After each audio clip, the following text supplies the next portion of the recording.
নমস্কার বন্ধুরা, আরেকটি গভীর রহস্যময় এবং হৃদয়স্পর্শী আলোচনায় আপনাদের সবাইকে স্বাগত। একটু থাকুন। আপনারা কি জানেন, মহাভারতের সবচেয়ে শক্তিশালী যোদ্ধা, যাকে স্বয়ং মৃত্যু স্পর্শ করতে পারত না, তিনি আসলে ছিলেন এক অভিশপ্ত দেবতা। একটি মাত্র ভুল, একটি মাত্র লোভ, আর সেই এক মুহূর্তের সিদ্ধান্তই বদলে দিয়েছিল তার সমগ্র ভাগ্য। তিনি কখনো বিবাহ করেননি, কখনো সন্তান পাননি, কখনো সিংহাসনেও বসেননি, তবুও তিনি ছিলেন সমগ্র কুরুবংশের সবচেয়ে সম্মানিত, সবচেয়ে জ্ঞানী এবং সবচেয়ে ভয়ঙ্কর যোদ্ধা, পিতামহ। কিন্তু প্রশ্ন হলো, যখন কৌরব সভায় দ্রৌপদীর বস্ত্রহরণ হচ্ছিল, তখন তিনি কেন চুপ ছিলেন? যিনি একাই লক্ষ সৈন্যকে পরাজিত করতে পারতেন, তিনি সেই মুহূর্তে একটুও কথা বললেন না কেন? আর যাকে পৃথিবীর কোনো পুরুষ পরাজিত করতে পারেনি, তাকে শেষ পর্যন্ত পরাজিত করলো কিভাবে শিখুন।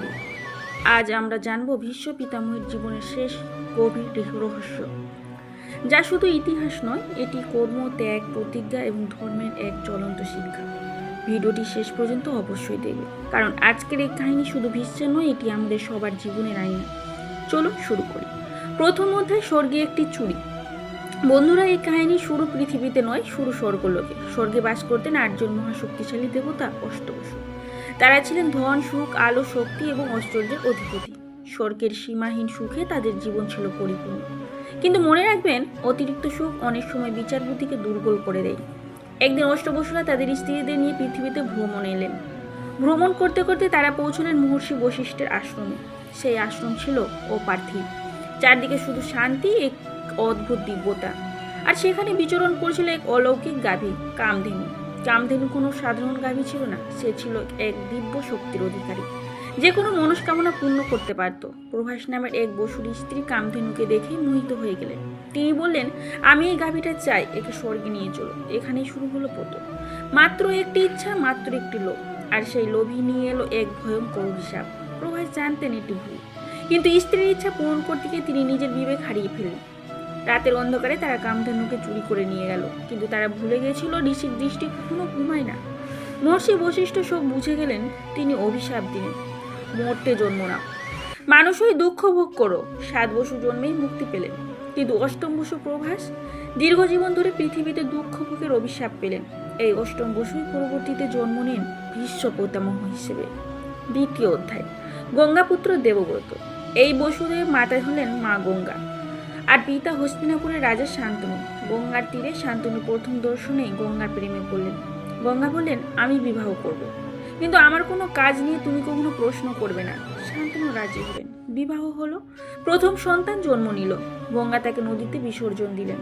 দ্বিতীয়, তৃতীয়, চতুর্থ, এক এক করে 7টি সন্তানকে তিনি গঙ্গায় বিসর্জন দিলেন। শান্তনু প্রতিবার ভেঙে পড়তেন, কিন্তু প্রতিজ্ঞার কারণে চুপ থাকতেন। অষ্টম সন্তানের সময় তিনি আর নিজেকে থামাতে পারলেন না। তিনি বললেন, থামো গঙ্গা, এসব তুমি কি করছো?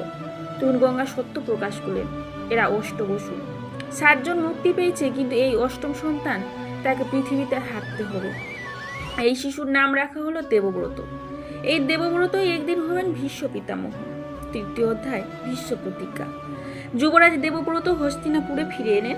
একদিন রাজা শান্তনু সত্যবতী নামে এক ধীবর কন্যার প্রেমে পড়লেন, কিন্তু তার পিতা শর্ত দিলেন, সত্যবতীর পুত্রই হবে ভবিষ্যৎ রাজা। শান্তনু নিজের পুত্রের সাথে অন্যায় করতে পারলেন না। তিনি নীরবে কষ্ট পেতে লাগলেন। দেবব্রত সব বুঝলেন।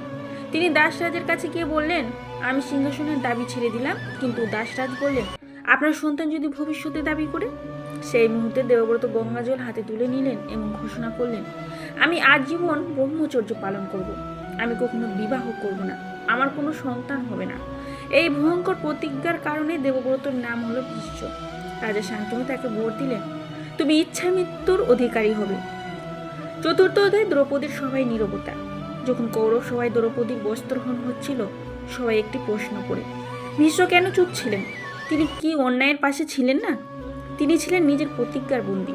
তিনি প্রতিজ্ঞা করেছিলেন, হস্তিনাপুরের সিংহাসনের বিরুদ্ধে তিনি কখনো দাঁড়াবেন না। দুর্যোধন তখন ক্ষমতার কেন্দ্র। ভীষ্ম জানতেন এটি অধর্ম, কিন্তু তার প্রতিজ্ঞা তাকে থামিয়ে রেখেছিল। এই নীরবতা ছিল তার জীবনের সবচেয়ে বড় যন্ত্রণা। পঞ্চম অধ্যায়, অম্বা থেকে শিখণ্ডী। কাশীরাজের কন্যা অম্বা। ভীষ্ম তাকে স্বয়ম্বরে হরণ করেছিলেন, কিন্তু অম্বা অন্য কোনো একজনকে ভালোবাসতেন। ভীষ্ম তাকে ফিরিয়ে দিলেন, কিন্তু সেই রাজা তাকে গ্রহণ করলেন না। অম্বা ফিরে এসে বললেন, তুমি আমার জীবন নষ্ট করেছো, তুমি আমাকে বিবাহ করো। ভীষ্ম বললেন, আমি প্রতিজ্ঞাবদ্ধ, আমি তা ভাঙতে পারবো না। অম্বার হৃদয়ে প্রতিশোধের আগুন জ্বলে উঠল। তিনি তপস্যা করলেন। ভগবান শিব বর দিলেন, পরের জন্মে তুমি ভীষ্মের মৃত্যুর কারণ হবে। পরের জন্মে তিনি জন্ম নিলেন শিখণ্ডী হিসেবে। ষষ্ঠ অধ্যায়, কুরুক্ষেত্র এবং সরসজ্জা। কুরুক্ষেত্র যুদ্ধ শুরু হলো। ভীষ্ম ছিলেন কৌরবদের প্রধান সেনাপতি। তিনি জানতেন ধর্ম পাণ্ডবদের পাশে। তবুও তিনি কৌরবদের পক্ষে যুদ্ধ করলেন, কারণ তিনি হস্তিনাপুরের প্রতি প্রতিজ্ঞাবদ্ধ ছিলেন। দশম দিনে শিখণ্ডীকে সামনে রেখে অর্জুন ভীষ্মের দিকে এগোলেন। ভীষ্ম জানতেন শিখণ্ডী পূর্বজন্মের নারী ছিলেন। তিনি নারীর বিরুদ্ধে অস্ত্র তুলবেন না, তাই তিনি নিজের বস্ত্র নামিয়ে রাখেন। অর্জুন তীর ছুড়লেন। একের পর এক তীর ভীষ্মের শরীর বিদীর্ণ করলো। তিনি রথ থেকে পড়লেন, কিন্তু মাটি স্পর্শ করলেন না, কারণ তার শরীর তীরের এতটাই বিদ্ধ ছিল যে সেই তীরই হয়ে উঠল তার শয্যা। এটাই ইতিহাসের বিখ্যাত সরসজ্জা। সপ্তম অধ্যায়, শেষ শিক্ষা। সরসজ্জায় শুয়েও ভীষ্ম মৃত্যুকে গ্রহণ করলেন না, কারণ তার ছিল ইচ্ছা মৃত্যুর বর। তিনি সূর্যের উত্তরায়ণের জন্য অপেক্ষা করলেন। এই সময় তিনি যুধিষ্ঠিরকে দিলেন রাজধর্ম, নীতি, দান এবং জীবনের গভীর জ্ঞান। শেষে তিনি স্বেচ্ছায় দেহত্যাগ করলেন এবং ফিরে গেলেন নিজের দেবত্বে। বন্ধুরা, ভীষ্ম পিতামহের জীবন আমাদের কি শেখায়? প্রথম শিক্ষা, প্রতিশ্রুতির মূল্য। দ্বিতীয় শিক্ষা, ধৈর্যই শক্তি।